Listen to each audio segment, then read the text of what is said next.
What's up, guys? Welcome to another NATO class. Today we're going to talk about the wonderful idea of how to show a home. Does it matter how you show a house? Absolutely. Yes. Yeah. Absolutely. Why does it matter? Because it's about developing trust with the client. Someone else? Something else? It does matter because we're starting to build rapport, starting to build that connection, and they're not going to want to be connected to you if you don't do a good job, make a good first impression. Right. So when you guys are watching TV, you guys ever watch a television show and they're like $1 million listing or something? How does the agent show that home? Very theatrically. Very theatrically. They're like this. Hey, you see, look at this. Look at that. Do you see this floors? See this high ceilings? Look at this. This is a great gas fireplace. What happens if you show a home like that? You get fired. How does it make the client feel when you do stuff like that? It's all very surface level, and it's making it more about the product as opposed to building the connection and selling ourselves. Ding, ding, ding. When you show up to meet a client for the very first time, what are you trying to sell the client? I'm trying to sell myself and why I'm the best agent. They think that you're just there to try and get them to buy stuff. So they think that you're there because you want to try to make them buy something that they don't want to buy. So when you're pointing out these cool features, this and that and that and this, what makes you look like a salesman, right? Is that what we want? No. No? Greg, is that what we want? That's not our job, right? Our job is to look out for the best interests of our clients and to help them get to where they want to be with buying or selling real estate. And so we don't want to sell them on anything that they don't want. We want to help them get what they want. We want to help them get what they want. Don't want to try to sell them what's in front of their face because that's maybe not what they want, right? So let's talk about it. All right, you guys get a phone call. Someone refers you a new client. Someone's come along. They're like, hey, can you show me 123 Main Street on Saturday morning? Renee says, yes. I'm happy to show you a home at 123 Main Street. Can I share your copy with you? I'm happy to show you a home at 123 Main Street on Saturday, right? What do you do to prepare? To clarify, are you asking how do we prepare after the conversation? Yeah, someone calls you, say, hey, Haley, no longer Renee, you're fired. 123 Main Street. I want you to show me, Sal calls you, can you show me 123 Main Street? You say yes. What's next? So we have the appointment set. The way I prepare is maybe print out a seller disclosure to bring with me so that I have that information to give them about the house, possibly a cost market analysis as well. Have those two things, at least for the first couple showings, just so that they know that you care about them having all the information that they need to make an informed decision. That's a great start, all right? Okay, so you come prepared, you have some information about the house. Did you know anything about the neighborhood? Jackson, what if it's a neighborhood you've never seen before? Well, I'd want to do some I want to get some information about the neighborhood. If I happen to learn that they have kids, might want to learn about school districts. Might want to learn about the things that are nearby, if they like to do certain things, what kind of amenities are in the area, if it's walkable, all sorts of things like that. Mm-hmm. Maybe figure out how much the house is worth. If you don't know the neighborhood, you may not know how much the home is valued at, right? So let's get a good idea of what this home is valued at, because that way when we show up there, when they ask us questions, we're not like, oh, let me check that out. You better act like you know what you're talking about, right? Even if you're a brand new agent, you better figure it out. That way you don't show up there and look like an idiot. All right, so Saturday's here. Did I fire you? I fired you. So now Haley's my agent. So Haley shows up. Let's talk about what do you dress like? Where do you park? What do you do before everyone gets there? I would dress similar to how I'm dressed now. Just put together, have, preferably clothes that aren't all have holes in your jeans, that type of thing, like for a showing, just professionally. I would try to find street parking, leave the driveway open for the clients so that they have convenient access to the house. You come properly dressed, right? You want to make sure that you dressed in a way at least that they're going to accept you as a real estate agent. And then you want to make sure that when you show up there, you don't take the best parking spot, right? It's very fair, especially if there's only one. Sometimes you go to a house and you see the client, the agent before you, client's parked on the street and the agent is like double parked with his BMW right there in the driveway. You're thinking, what a jackass.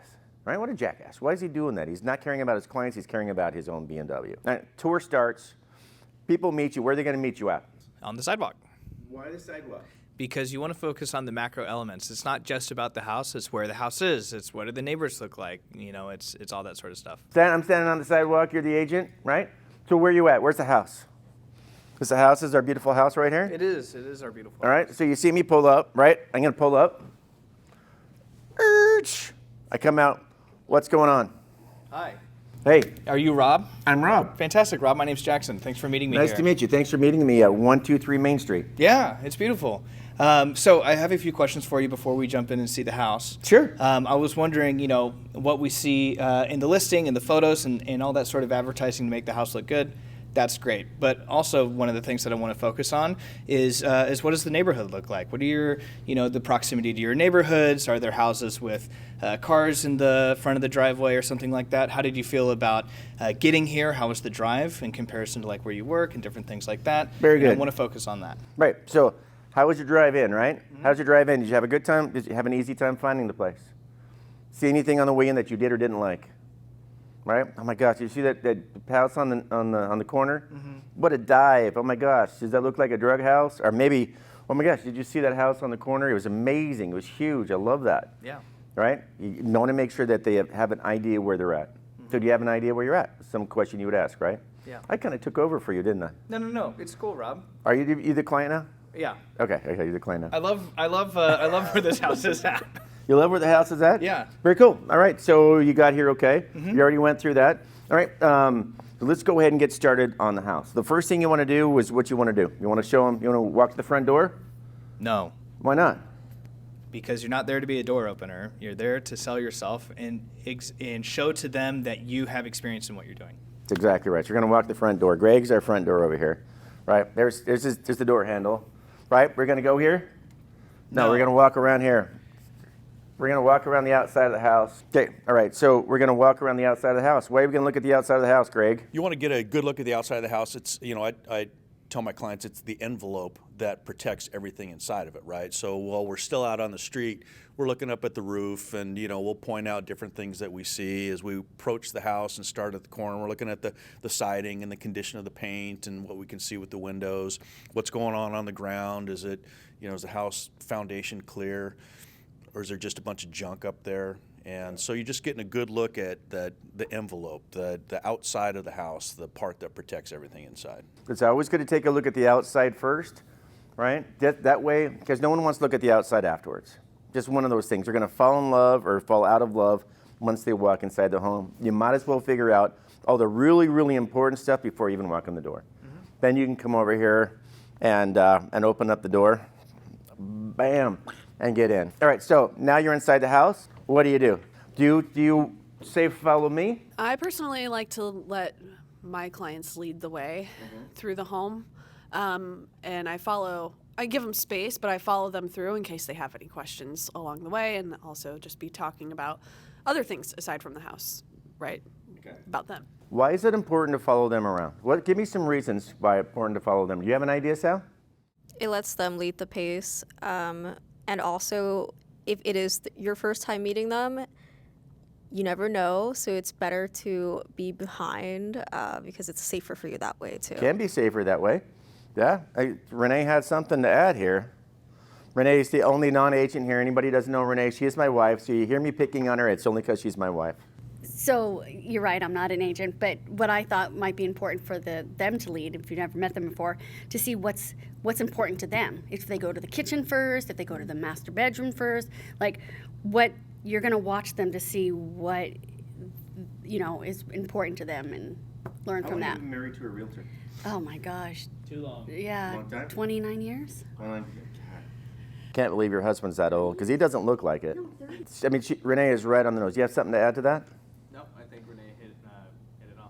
How do you know what's important to your person? How do you know when your person's walking through the client, whatever you want to call it, when your people are walking through, how do you know what's important to them or not important to them if you're not observing?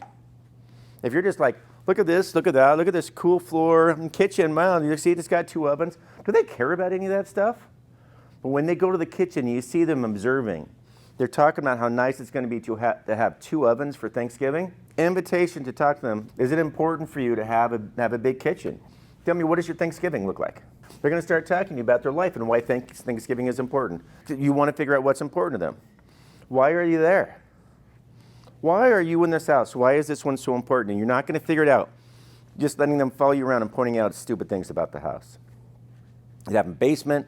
Where they care. I mean, it's important. Anybody got any last things to add to that? Well, I just tell them, check it out. Look anywhere you want to look. Ask me any questions you want to ask me. And if I don't have an answer, I'll find it for you. But open cabinets, look indoors, look wherever you want to.